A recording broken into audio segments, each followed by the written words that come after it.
Hello YouTube. As you can see here, I've got a BMW 325 Xi in the shop. What we have here is a problem where the trunk won't open with the little button on the handle here. We can, go ahead and unlock the door and push the button all we want. It will not pop open. However, if you hit the key, it'll unlock. And same goes with the button. Same goes with the button inside the vehicle.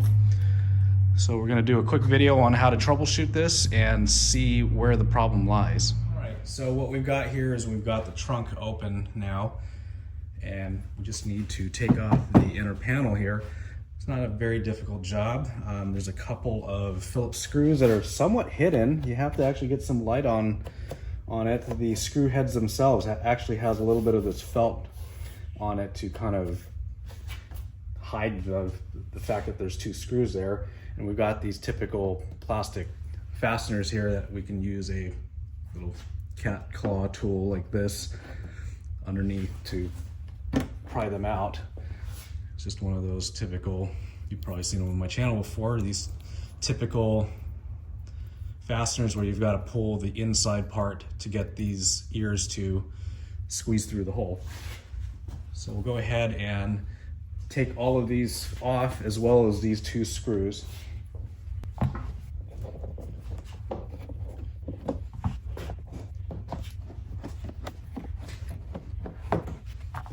Got a couple more things to do. There's this emergency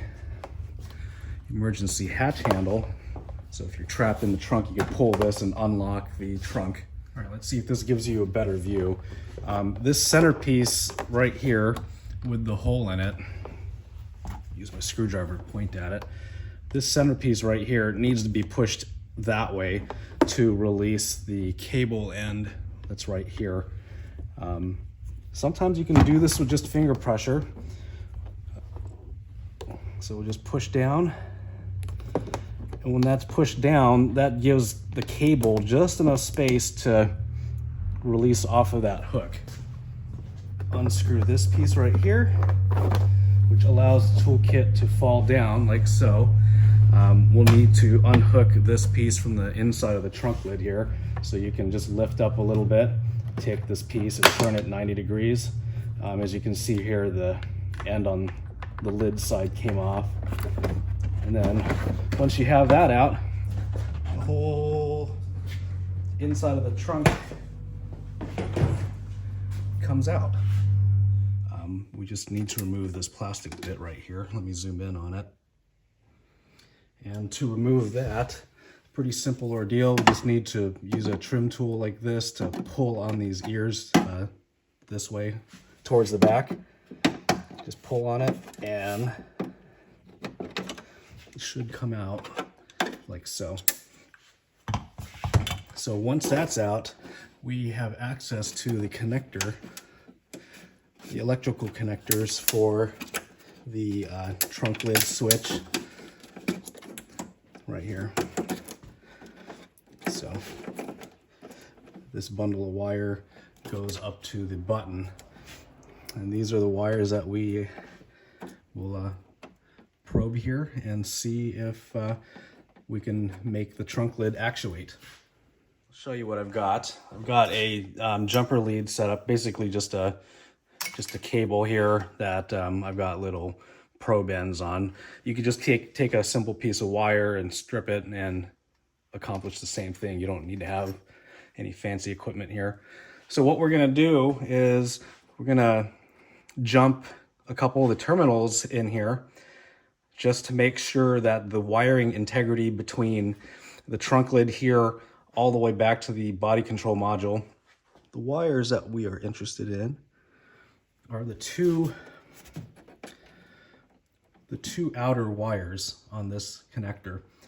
And conveniently, you can see the terminals right in here. So one of these is a ground, the brown wire is a ground, and the wire coming from the body control module is this other one here where my probe's sticking in. So this wire here which I believe is a gray with a yellow stripe on this particular car.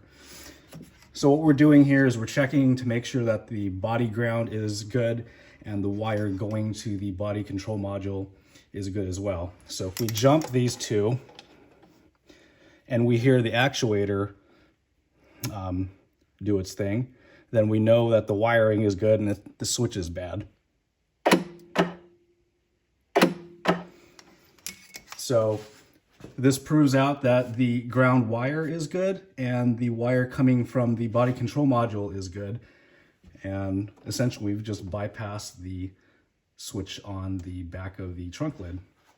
Now, if that did not happen, you can go ahead and probe this side here, which is the one that goes to the body control module, and probe the other end, you know, like this, to a good known ground.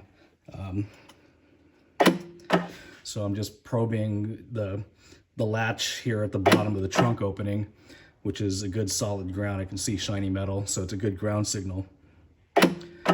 And we see that the actuator is working. So maybe it'll even work on the trunk lid. No. Okay, so we got a ground here. Any ground will work, because that's what the body control module is looking for. It's looking for a ground pulse. And when it sees that, then it sends the pulse out to the latch. So if it works when you do it this way, but not when you do it this way, then you have a bad ground wire. Now, in the case that it doesn't work no matter what you do, then you might have to investigate the wiring between here and the BCM. And sometimes on these things, you'll have to look in here. The wires tend to break in here pretty frequently. You'll have to investigate there and move on all the way to the BCM. But in this case, we lucked out. It's the switch. We proved it out, bypassed it. So now we just need to order the parts. So while we're waiting for parts to come in, we'll go ahead and disassemble the car. There are 4 Torx 20 screws that need to be removed.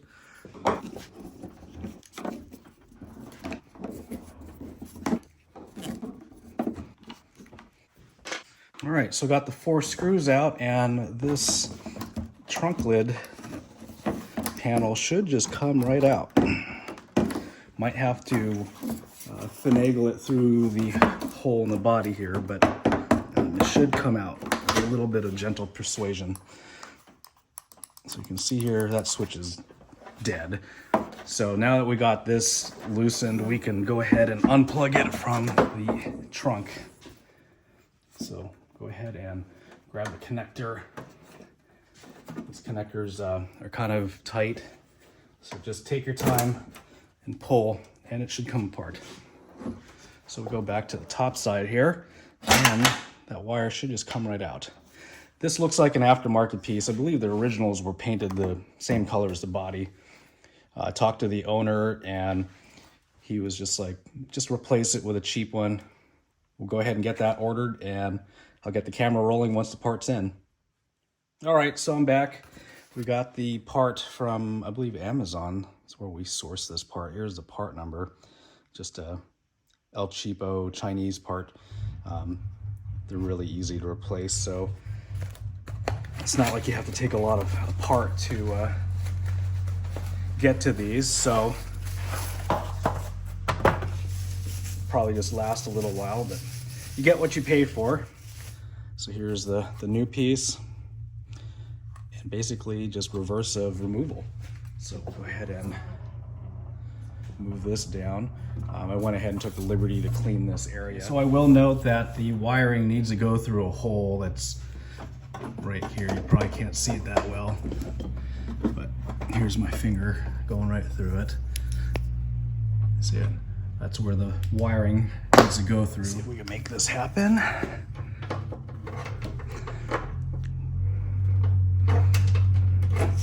Okay, got it through. Go ahead and just push this guy through. All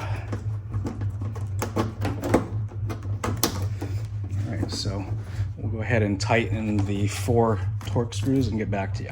All right, as you can see here, I've got it screwed together. It's not the best fit and finish in the world, but you know, you get what you pay for when you buy Chinese parts.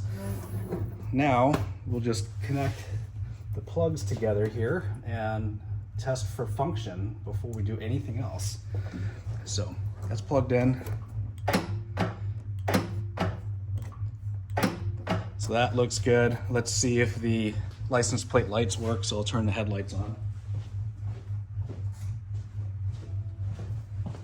All right, looks like the part came with some new bulbs in it. Great. Reassemble this by reversing the procedure for removal.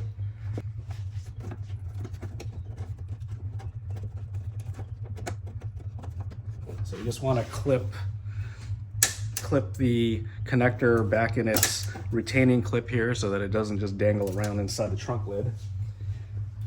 Now we'll put this piece back on. Now we just get this retainer piece back in.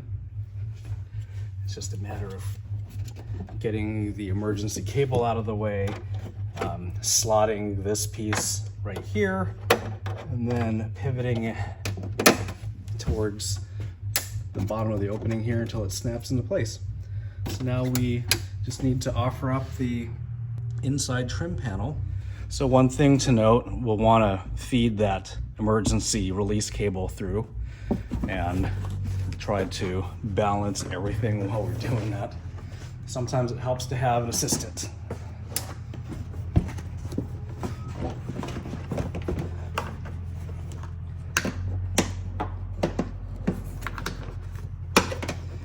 So do that with gently. Do that with the toolbox. Okay, got the cable through.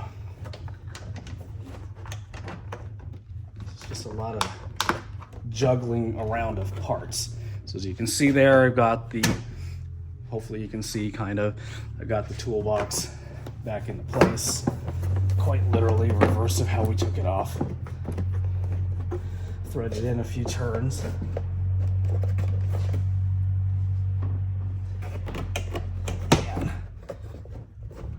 So this toolbox is held in with the two screws. We want to make sure that the tabs for this piece line up with these holes here.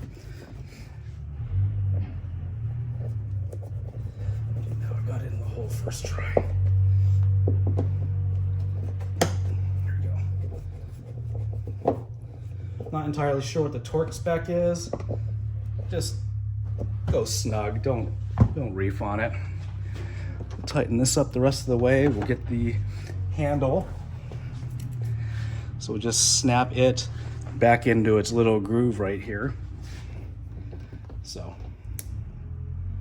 we'll have to push down on the release here. Push down on it. Push down and get this little barrel piece in that slot. It should snap in like so. Let me zoom in.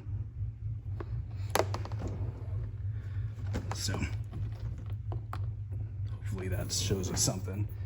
I'll go ahead and snap it into place right there.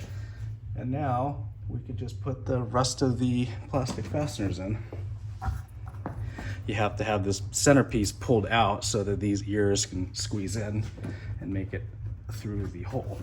Once you've got the ears squeezed through the hole, that's all you have to do, push it in.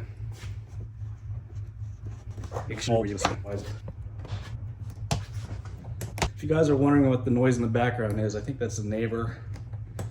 Not quite sure what piece of equipment he's running, but it's Friday night. Friday night in a small town in Alaska, so pretty exciting stuff. So there we go. The trunk lid is reassembled back to how it was. Let's go ahead and test it. Oh yeah, I think the owner would be pretty happy with that. So go ahead and lock it. Just make sure that it's not opening. We'll unlock. I think you have to hit twice and then it should unlock. There we go. Just make sure we haven't wrecked any of the other functions. There we go. And check the button in the dash. All right, that works. So there we go. That was a successful repair. I don't believe we spent a whole lot in parts. I think the owner said it was under $75 for this piece from China. We'll see how long it lasts. But anyway, I hope this video was helpful for you. If you like this kind of video, please click the like button. If you have any comments, concerns, suggestions, or otherwise, go ahead and leave a comment in the comment section.